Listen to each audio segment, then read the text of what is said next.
यदा यदा हि धर्मस्य ग्लानिर्भवति भारत अभ्युत्थानमधर्मस्य तदात्मानं।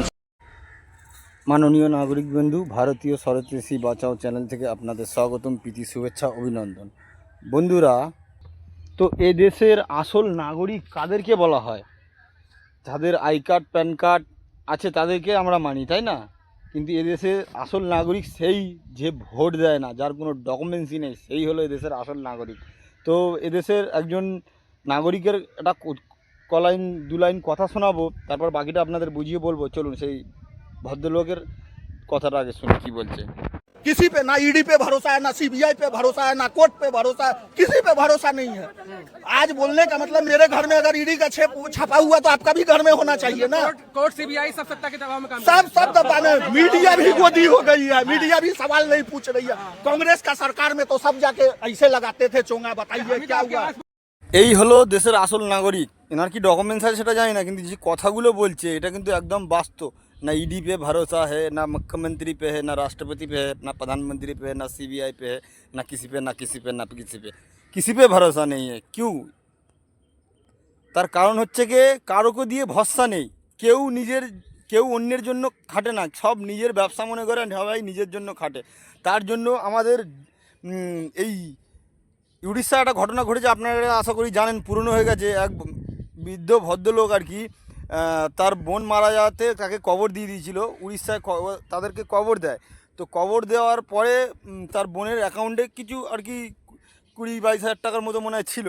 তো যখন ব্যাংকে যায়, তো ব্যাংকের লোককে তখন বলছে যে আমার এরকম বোন ছিল, আমার বোনের কিছু টাকা ছিল, সে টাকাগুলো সে চায়। সে ভদ্রলোক চাওয়ার পরে বলছে ডেথ সার্টিফিকেট নিয়ে আসো, না বোনের লাশ নিয়ে আসো। তো সেই ভদ্রলোক, আমি স্ক্রিনে দিয়ে দিচ্ছি, আপনারা দেখে নেবেন। তো সেই ভদ্রলোক হচ্ছে গিয়ে বোনের লাশ কবর থেকে তুলে নিয়ে চলে গেছে। আপনারা বলবেন যে হ্যাঁ, কেউ মরে গেলে তো ডেথ সার্টিফিকেট দেখানো দরকার, কেউ ব্যাংকে যেতে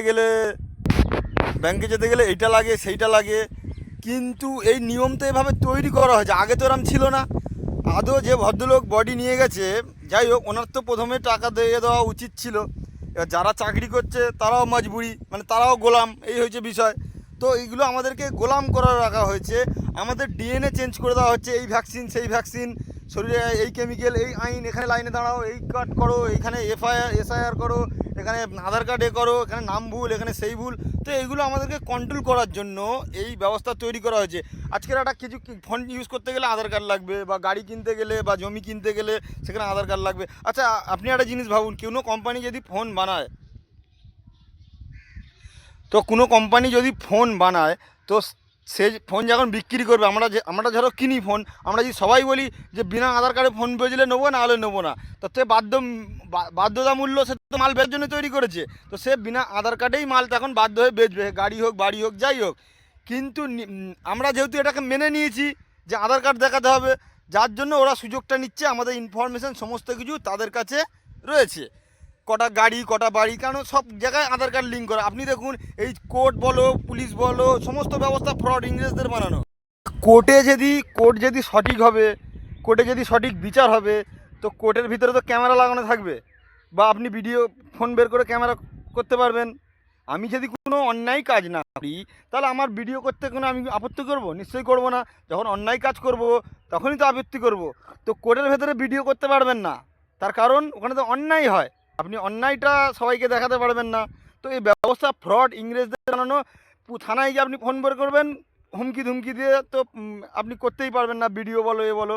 তো অনেক রুলস এখন হয়ে গেছে। তো যাই হোক, যারা সাহসী লোক আছে বা দলে ভারী আছে, তারাই একমাত্র করতে পারবে। সাধারণ মানুষ কি ভয় পেয়ে যাবে। তো কোর্টে ক্যামেরা করতে দেবে না, বা থানায় ক্যামেরা করতে দেবে না, তার কারণ এগুলো চোর। তো এগুলো সব বড় বড় চোর। এগুলো হচ্ছে ইংরেজদের বানানো সিস্টেম, জোর চুরি করার জন্য, আমাদের উপর অন্যায় করার জন্য, অত্যাচার করার জন্য সিস্টেম বানিয়ে রাখা। ইংরেজদের আমলের থেকে আজও চলছে। আর আমাদের ডিএনএ খারাপ করে দিচ্ছে ভ্যাকসিন দিয়ে। সায়েন্স বলছে একটা বাচ্চার যে অভ্যাস থাকে, সেই ডিএনএ মা বাপের থেকে আসে। মানে মা বাপ যা করবে, সেই দুটো ডিএনএ নিয়েই একটা বাচ্চা তৈরি হবে। ধরো কোনো লোক যদি খারাপ আচরণ থাকে বা খারাপ রোগ থাকে, তার বাচ্চার মধ্যে আসার চান্সেস অনেক আছে, এটা সায়েন্স বলছে। তো ভালো গুণও থাকলে সেটাও বাচ্চার উপর আসার চান্স। তার কারণ আপনার ডিএনএ দিয়ে আপনার বাচ্চা তৈরি হবে, তো দুটো পরিবারের ডিএনএ দিয়ে একটা বাচ্চা তৈরি হয়, তো দুটো পরিবারের মতোই হবে, তাই কি না? কিন্তু আমাদের ডিএনএ চেঞ্জ করে দেওয়ার জন্য আমাদের ভ্যাকসিন, তারপরে এই ওষুধ সেই ওষুধ, এই কেমিক্যাল সেই কেমিক্যাল, এই আইন সেই আইন পার করে মানে বের করে দিচ্ছে, আর আমরা সেগুলো মেনে নিচ্ছি। তো এইগুলো আমাদের বরবাদ করার জন্য করা হচ্ছে, আমাদের সর্বনাশ করার জন্য করা হচ্ছে, আমাদের প্রজন্মকে ধ্বংস করে দেওয়ার জন্য করা হচ্ছে। তো এগুলো আমরা বুঝতে পারছি না। এই তো আরবিআই, যেমন আরবিআই এর কাছ থেকে আমাদের ভারত সরকার লোন নিচ্ছে, বড় বড় কোম্পানি লোন নিচ্ছে। আরবিআইটা কি? আরবিআইটা হচ্ছে কি ইস্ট ইন্ডিয়া কোম্পানি। এর আগে আমি বহুবার দেখেছি, আরেকবার দেখাচ্ছি, যে ভারতীয় রিজার্ভ ব্যাঙ্ক যে আরবিআই আছে সেটা হচ্ছে ইস্ট ইন্ডিয়া কোম্পানি। তো শুনুন, कि भाग देते हैं 15वां हिस्सा रुपया हो गया, तो 15 की जो हमने भाग दी तो 777 मिलीग्राम गोल्ड बनता 24 कैरेट। ठीक है, तो 1 रुपए का। तो हमारा जो रुपया है वो 777 मिलीग्राम गोल्ड है। ठीक है, बेसिकली ये मापक है। ये मापक है। Legally। अब हुआ क्या, बैंकों की मैं बात बताऊंगा। हाँ। बैंकों ने क्या किया, बैंकों ने, ये जो भारतीय रिजर्व बैंक है ये प्राइवेट संस्था है, ये भारतीय नहीं मान रहे भारतीय नहीं है, भारत सरकार का कोई संबंध नहीं है इससे। इस बैंक से। ये हाँ, जितने भी बैंक है भारत में वो सब प्राइवेट है। और साथ में आप ये कह रहे हैं कि आरबीआई भी। आरबीआई 1934 में आरबीआई का गठन हुआ, जब यहाँ अंग्रेजों की सरकार थी। आरबीआई ईस्ट इंडिया कंपनी है आज भी। उन्होंने किया कि भाई ये जो आप सिक्कों में चलते हैं, सोने और चांदी के सिक्कों का जो चलन है, इसमें लुटने का, गिरने का, खोने का, चोरी का उसका डर है, इसलिए आप जो है इनको तो जमा कर दो, और हम आपको पेपर करेंसी जो है वो दे रहे हैं वचन के अनुसार, मतलब एक बेसिकली एक वादा जो उस पे नोट पे होता है। हाँ। जो हम लोग उन्होंने क्या, हाँ उन्होंने, আপনারা শুনলেন তো যে আরবিআই ইস্ট ইন্ডিয়া কোম্পানি। তো আরও বহু ঘটনা আছে। নোট যে ছাপছে সে একটা বিদেশি কোম্পানি, আমরা মেহনত করছি তাদের কাছে, তারা আমাদের নোট ধরে দিচ্ছে, অথবা এখন নাম্বার ডিজিট মানে নাম্বারকেই আপনারা পয়সা ভাবতে শুরু করে দিয়েছেন। মানে আমরা মেহনত করছি তারা আমাদের নাম্বার পাঠাচ্ছে বা নোট দিচ্ছে, সেই নোট দিয়ে আমি আমার কোনো ভাই বন্ধুকে দিলাম, আনাজ নিয়ে নিলাম, বা তাকে দিয়ে আমার বাড়ি কিছু কাজ করালাম, কারিগরি করালাম, তাকে নোট দিয়ে দিলাম বা ডিজিট নাম্বার দিয়ে দিলাম। তো এটা হচ্ছে কি ফ্রড, এটা হচ্ছে কি জোট চুরি। একটা বিদেশি কোম্পানি এসে নাম্বার বানিয়ে সে আমাদের ধন সম্পত্তি লুট করে নিয়ে চলে যাচ্ছে, আর আমরা বুঝতেই পারছি না যে এরকম সিস্টেম আমাদের দেশে চলছে আজও পর্যন্ত। ডলার বলো, মানে কাগজ সিস্টেমটাই পুরো ফ্রড। এই যত 2 নম্বরই এই কাগজ আসার পরে হয়েছে।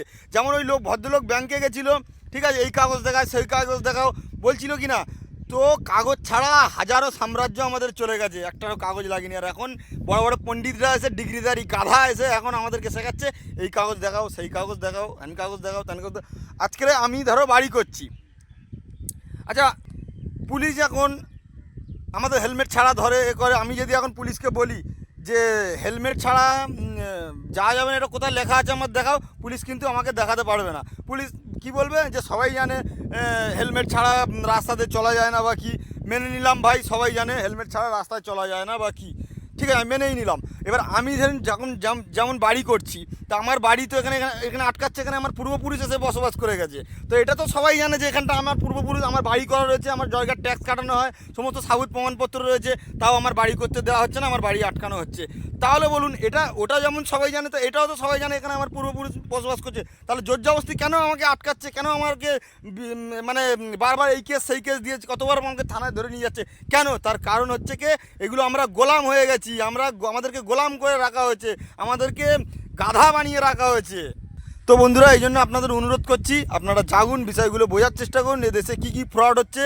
আর এই ভোট, আপনি যখন ভোট দিচ্ছেন, আপনার অধিকার অন্যকে দিয়ে দিচ্ছেন। আপনি ভাবছেন যে এই পাল্টানো দরকার, এই পার্টি আসবে, ওই পার্টি আসবে, পার্টি আসলে যেই পার্টি আসুক না কেন, এই পার্টির লোক ওই পার্টিতে ঢুকে যাবে। আমি পাঞ্জাবের মনে একটা ঘটনা আমি দেখাচ্ছি, একজন নেতা একটা মেয়েকে কিভাবে তাড়া করে রেপ করছে সেই মেয়েটাকে। তো দেখুন, ভিডিও ফুটেজটা আপনাদের দেখাচ্ছি, দেখুন।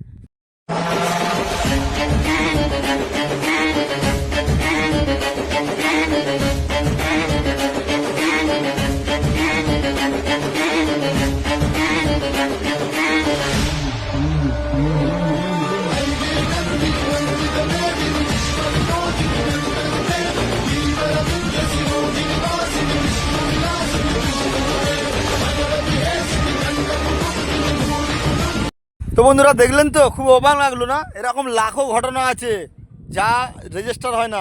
এ তো রেজিস্টার করা 5 থেকে 6 লাখ মেয়ে কিডন্যাপ হয়, আনরেজিস্টার তো অনেক ওর থেকে ডবলও হতে পারে, তাই কি না? তো রেজিস্টার করা যদি 5 থেকে 6 লাখ মেয়ে কিডন্যাপ ধর্ষণ হয়, তাহলে ভাবুন কোনো সরকার এসে এই ব্যবস্থা এই 79 বছরে কেউ করতে পারেনি। আর যে করতে চেয়েছে তাকে মেরে দেওয়া হয়েছে, না তাদের সঙ্গে মিলিয়ে নেওয়া হয়েছে। তো কেউ পারবে না। এই জন্য বন্ধুরা, এই জনগণকে জাগতে হবে, আসল মালিককে জাগতে হবে, তবে এই দেশের সমস্যার সমাধান হবে। আপনি যাকেই ভোট দিন না কেন, গ্যারান্টি দিয়ে লিখে দেবো, কেউ এসে সমস্যার সমাধান করতে পারবে না। তো বন্ধুরা, সবাই খুব ভালো থাকবেন, সতর্ক থাকবেন। আর এই ভিডিওটা দয়া করে অনুরোধ করবো আপনারা একটু শেয়ার করবেন, যাতে দেশের লোক জানতে পারুক কী কী ফ্রড হচ্ছে, কী কী ছলনা হচ্ছে আমাদের সঙ্গে। তো বন্ধুরা, জয় হিন্দ, জয় ভারত, হর হর মহাদেব, বন্দে মাতরম, ভারত মাতা কি জয়। সর্বে ভবন্তু সুখিনঃ, সর্বে সন্তু নিরাময়।